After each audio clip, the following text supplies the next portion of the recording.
What is up, ladies and gents? Welcome back to the channel. My name is Francisco, but you can call me Franco. This is the Fifine AM8. This is a dynamic USB/XLR microphone. The wonderful people at Fifine did send me the microphone for free for the purposes of this review. They don't have access to the video beforehand. They did not tell me what to say or how to say anything here. This is all completely from my own head and heart, because I put my heart into this content.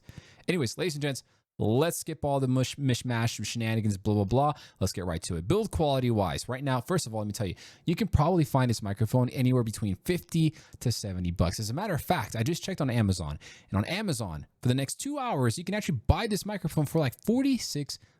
This is a budget-priced microphone that delivers well above budget performance and quality with some sacrifices. So let's get into that. Sacrifice-wise, build quality. This is an all-plastic build of a mic, all right? Now, I know that you hear an all-plastic build and you already have red flags, red alerts going off like crazy, but let me stop you right now. Let me stop you right there, dead in your tracks. You've got nothing to worry about. Let's use logic here for a second, okay? And I'll talk about the rapper. Be logical. 99% of the time, I'm willing to bet 100, that you have a microphone in your setup. It's connected to an arm, a boom arm, a microphone arm of sorts, right? Like my Rode PSA-1 Plus right here, or maybe something like a Elgato low profile boom arm or something of that sort. When it's connected to an arm securely, correctly, the chances of this microphone falling off of that onto the floor are incredibly low. So you got nothing to worry about. We have a nice matte black finish, metal yoke mount, metal mesh grill, 2 plastic knobs at the bottom. One controls your microphone gain. The other one controls your headset volume output when you connect a headset to the back of the microphone itself. Because again, this is also a USB microphone, and therefore when you connect it via USB, you're able to control those 2 elements via their own respective knobs. But the control doesn't stop there, because at the top of the gain knob right over here, you have a capacitive touch button. Now you might think that one's to mute it, but it's not to mute it. As a matter of fact, it's actually to control the RGB light strip that's at the bottom of the mic. On the opposite side of the microphone, the side that you cannot see, is where you're going to find the capacitive mute button. It has a very unique rectangular shape, very reminiscent of the Logitech or the Blue Sona, if you will. Now, I know you might be thinking to yourself, well, man, if it's a budget priced microphone, but it's built out of plastic, then why are we giving Fifine a pass? Especially when you look at the AM8 Tank 3, which is only a few bucks more, and it has a full metal body build. I don't have an answer for you. I really don't, because the AM8 Tank 3 is also a hybrid microphone, meaning it is also an XLR and USB microphone. It's just like this AM8 over here, but that one is metal and this one is plastic. Now, the price difference might be a factor here, right? They had to sacrifice something to bring the microphone down to possibly its cheapest possible price. But again, you take care of your stuff, right? So you don't have to worry about breaking your stuff. We're going to work with that assumption, and we're going to move forward now, because now I want to talk about sound. As far as sound is concerned, I do not want you to be fooled. I'm not here to make a fool of you. Maybe a fool of myself, but not of you, my beloved, dear audience. What you're listening to right now is the Fifine AM8 running through my Rodecaster Duo with all the AFX processing turned on. It's all on, all of it. The only thing that's not on is the high pass filter. I don't use those. I don't feel like I need to, so therefore I immediately turn them off. But if you're curious to see what it sounds like with no processing at all, meaning how it sounds right out of the box, plug and play right into your computer, well, let me hit this button right here, and boom, all the processing is now turned off. And what you're listening to now is the Fifine AM8 with no AFX processing, nothing at all turned on, and just how it would sound right out of the box, connected to your audio interface of choice into your computer. What do y'all think? Let me know in the comments below. Do you like this? Do you like how it sounds? Do you like how it sounds on its own? Plug and play, no processing. And did you like how it sounds with processing turned on? Because here's what I think. I think that the AM8 with processing turned off right out of the box, plugged into an audio interface of your choosing, that's then plugged into your computer, sounds okay. And what I mean is that on the high end of things, and for full disclosure, listen, I do not claim to be some sort of frequency response guru who understands the ins and outs of the high, lows, and mids or anything like that. I can only operate off of what I hear, because my goal here is to put out content to you, the users, eventually, possibly, from the perspective of somebody who's kind of in the same knowledge group as you may be, right? So I know some things, I don't know all the things, all right? So that being said, the AM8 sound right out of the box has a lot of clarity, more clarity than you would typically see in a dynamic microphone. Dynamic microphones are usually known for having that nice, rich, broadcast warmth sound, something similar to like the Shure SM7B, which is one of the most popular microphones out there. This microphone is kind of like the opposite story.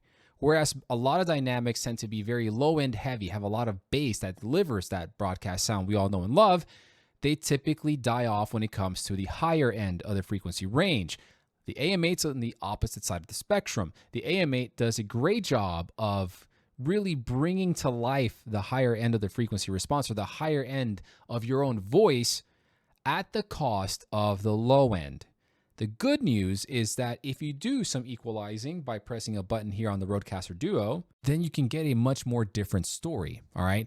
Now you're able to adjust things on the EQ curve, for example, and add a little bit more of the low end and cut down on some of the high end to help, I guess, balance things out, or to at least get that rich, deep, warm broadcast sound that you would want to get out of a dynamic microphone. If you don't want that sound, you don't have to do this. But more often than not, that's why you usually invest into a dynamic microphone, or you're investing into a dynamic microphone because of its ability to reject noise better than condenser microphones can. And that's a whole different story for a whole nother video for a whole different time. The last two things that we need to discuss regarding the sound of the Fifine AM8 are its ability to handle noise and reject plosives. Reject noise, handle plosives. You get what I'm trying to say, okay? So here we go. Let's start with plosives. Peter Piper packed a peck of pickled peppers. Peter Piper packed a peck of pickled peppers. Let's take off the windscreen, pardon the noise.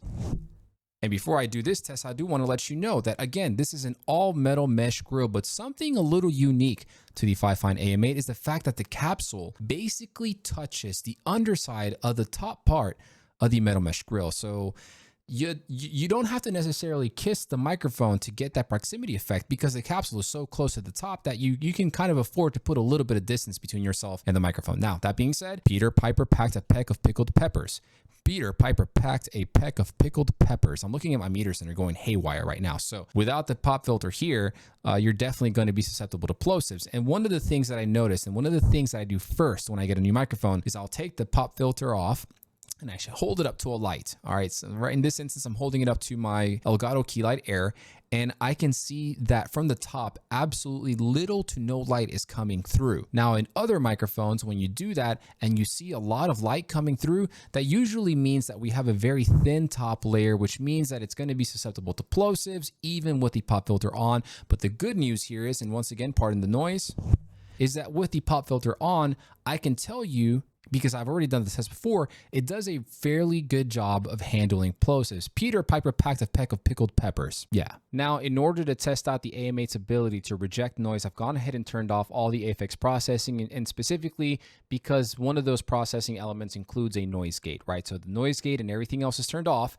And well, let's just pretend you got your microphone here at your mouth and you're just typing away on your keyboard. I'll tell you what kind of keyboard this is, and some sort of overlay over here.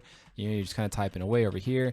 But maybe you're like elite gamer and you're just using, the WASD buttons with a space bar, maybe some shift action and clicking.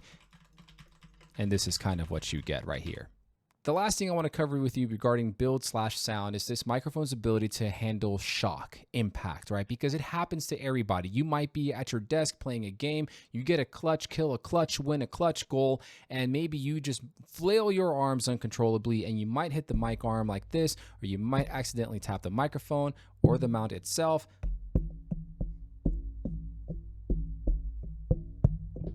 And judging by the meters, this picks up every single little tippy tap that can possibly exist to mankind. So please exercise caution when you're using this microphone. Ladies and gentlemen, this is the Fifine AM8 now plugged in via USB into my computer. And of course, you can tell that's the case because A, you see the second cable now plugged into the bottom of the microphone, but you also see the RGB light ring turned on. Now, I don't mean that kind of turned on, you freak. I mean just actually powered on. That being said, what you're listening to right now is a microphone running through USB. The only VST plugin that I've got running right now is the expander that comes included within OBS. I don't have any EQ on right now. I do have it. I just have it turned off because I wanted you to hear what the microphone sounded like on its own, literally plug and play right out of the box. What do you think? And now what you're listening to is the AM8 via USB connected to my computer with Reaper EQ turned on. So this is some of the EQ work I did to get this microphone to sound close to what I usually do with my microphones when I plug them into my Rodecaster Duo. Now, having heard this, which one did you prefer? Did you prefer the one with no EQ turned on, or do you prefer the one with the EQ turned on? Let me know in the comments below. And here's what I think. I think that the same exact issue that we find with the AM8 connected via XLR, we'll find here with it connected via USB. I think it doesn't have enough oomph on the low end of things. Therefore, if you get this microphone, you're gonna have to equalize it to add a little bit more into the low end of things so you can get closer to that broadcast sound that you probably want to get out of a dynamic microphone. But otherwise, besides that, I think this sounds just fine. As a matter of fact, one of the things that I love, not just about this microphone, but about USB microphones in general nowadays in 2024, is that they sound good. USB mics sound great more often than not right out of the box, and with just a little bit, with just a little bit of work, you can get excellent audio quality out of them. Therefore, I gotta tell you this right now. You don't need to go out there and buy a super expensive microphone to sound good. Don't do that. Don't, especially if you're getting started. Just don't. Take it from me. Please take it from me. You have any idea how many microphones I have purchased? $200, $300, $400 a pop? Because I thought they were gonna make my content better, because they were gonna make me sound better. When you finally realize the fact that the level of improvement in sound from a $100 microphone to a $400 microphone is like barely noticeable, with the exception of like 1, 2, maybe 3 microphones, y'all. Do yourselves a favor, don't do that. Again, I digress. I think USB wise, this thing sounds awesome, and it can sound even better if you put in just a little bit of work. But there's something really cool about this microphone that I need to show you right now, because what you're listening to right now is a microphone via USB. And what you're listening to right now is a microphone via XLR. USB, XLR. Yes, ladies and gentlemen, you can use this microphone connected to XLR and USB simultaneously. As a matter of fact, I'm going to disturb your ears for a second. This is a microphone with both XLR and USB turned on right now simultaneously at the same exact time. Okay, no more disrespect to your ears. I think that's really freaking cool. And that led me to think about the possibilities. When and where or how does it make sense for a content creator to use their microphone via both XLR and USB? And there is 1 to 2 different instances where I can think it makes sense to do it that way. Number 1, you're recording a podcast, a very lengthy video perhaps, and you're worried that your audio might get corrupted or something like that, because it does happen, y'all. Your video recordings can like shut down halfway through. It's happened to me on OBS numerous times. And depending on what format you're recording at, either that video is salvageable or it's not. So God forbid, you're in the middle of recording a podcast, you're about an hour and 20 minutes in, and all of a sudden you realize your audio is just crap afterwards, right? Well, if you're using this via USB and XLR, you can record the XLR recording to something like a Rodecaster Duo if you have one. Okay, if you have a Rodecaster Duo, you can record it directly to the Rodecaster Duo while using the USB signal to record it on something like OBS, for example. Now, that of course has a very high barrier to entry, because that assumes that you have something like a $500 Rodecaster Duo, and that may not necessarily be the case, but there is a second use case that makes a lot of sense, that it might be very helpful to a lot of people. But first, let me get everything set up to see if it actually works. One of the things that I've always prayed for is the ability to use one microphone to rule them all.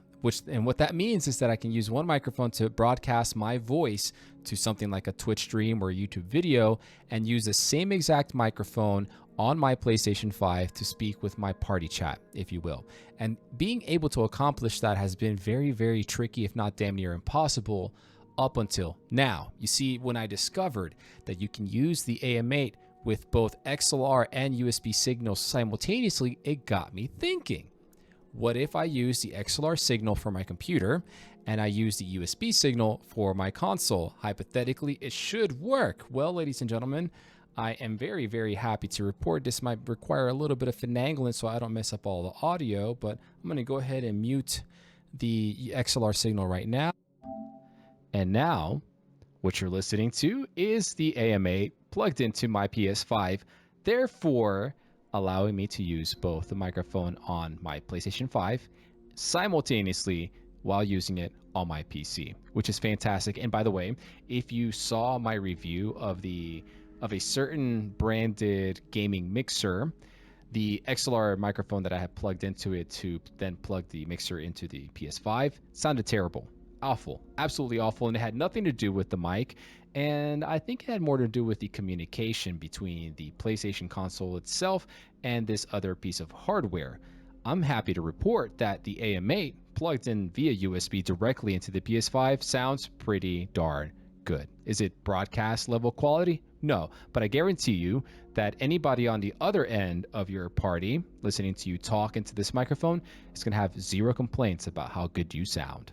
The last thing, listen, I was not expecting this microphone to be able to do any of that, and the fact that it can now really opens up exactly how versatile and how much use you can get out of the microphone, considering again the fact that this microphone is like 60-70 bucks at max.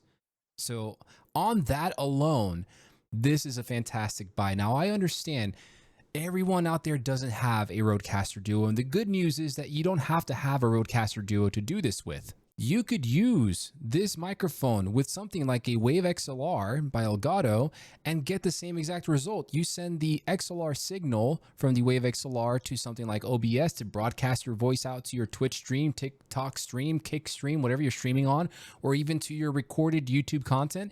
And then you use the USB signal of the AM8 plugged into your console to do your party chat there. And what that does, ultimately, it's nothing spectacular or special, but it eliminates the need of using a gaming headset microphone for chat that's going to have a microphone protruding out to here while you're also trying to talk into a microphone directly in front of you. It's a little annoying. If you've done it before, you know.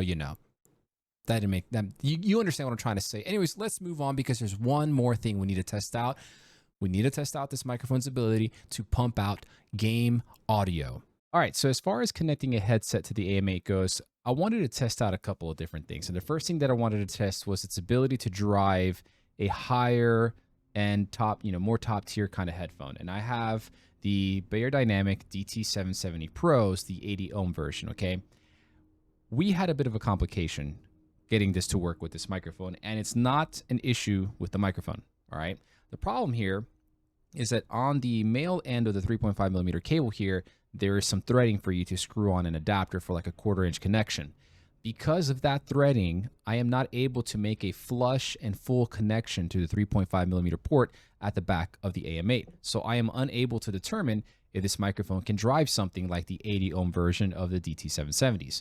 So instead, what I've had to do is use my Rode NTH100s, which are able to connect fully and flushly with the connection port in the back, blah, blah, blah, blah. You get the point.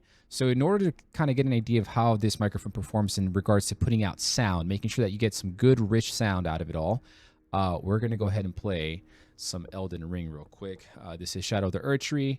I am in a non-spoiler related zone. So, this is actually one of my favorite farming zones here in the whole area, in the whole game so far. And if you're confused about the letterboxing, I am too, because I just bought an ultra-wide monitor over the weekend. And this is how it's doing it in OBS, even though I have it set to 1080, scale and output. So pop up wing stance, let Rolano's cameo proc, and then we're just going to do this number right here. And we'll do it again.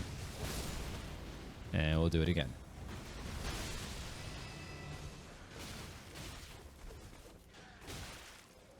Look, dude, you weren't supposed to do all that. That wasn't part of the plan, bro. Easy. All right. So I am rocking the Milady with the Occult Affinity. Impenetrable Thorns for the bleed. And then if I want extra bleed but minus the thorns, I do have the backhand blades maxed out, which you will go ahead and rock right now.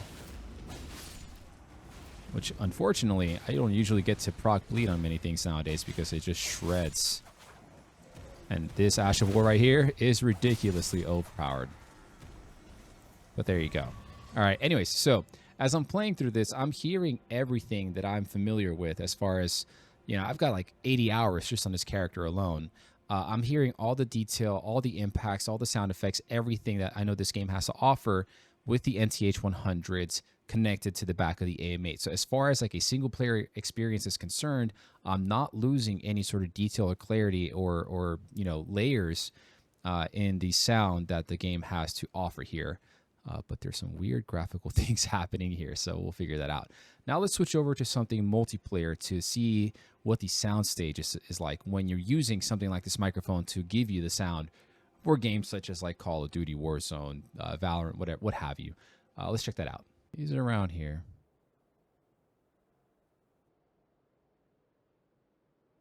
There he goes.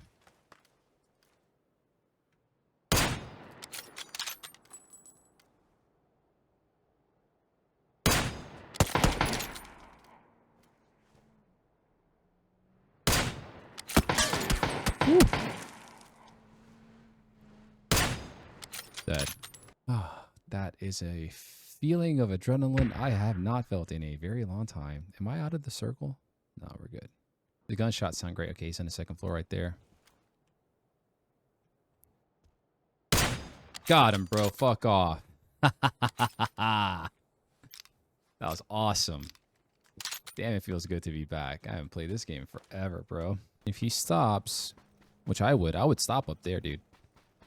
I would get right to the edge of that circle. Stop.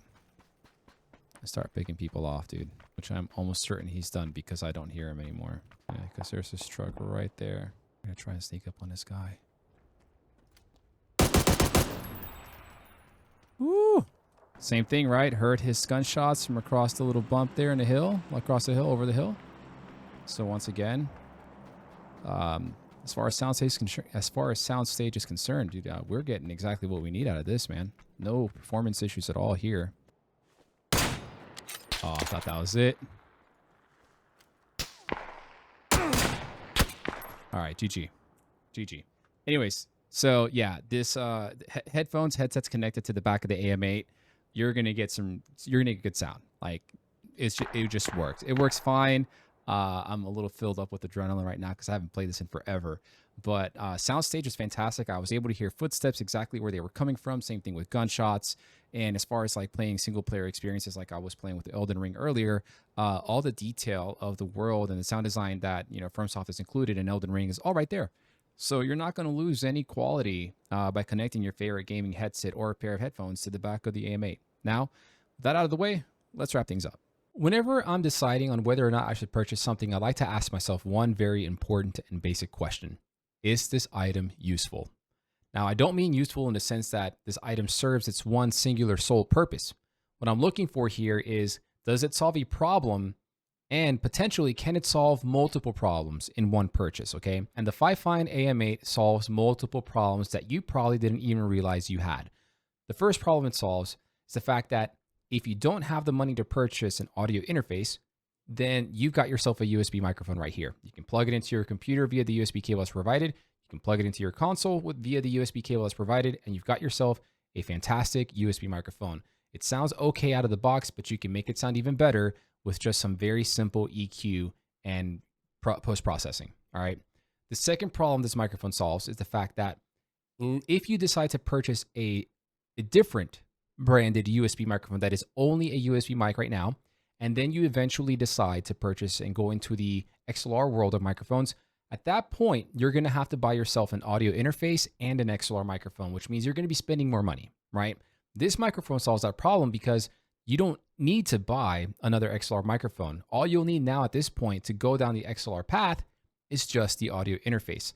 So that's two big problems already taken care of right there. The third problem this microphone solves is the fact that you're able to simultaneously use the XLR and the USB signal. Now, that's not necessarily a problem that you're going to encounter on your day-to-day usage, but for those of us who are wanting to record content on a computer and do party chat on console, you're able to do that with this microphone. And I think it is absolutely criminal that they don't advertise this. I have not seen this mentioned anywhere in any of their advertising, any of the features or any mentions on specifications or anything. And maybe I missed it, but I have not seen that. And the fact that it can do this is insane.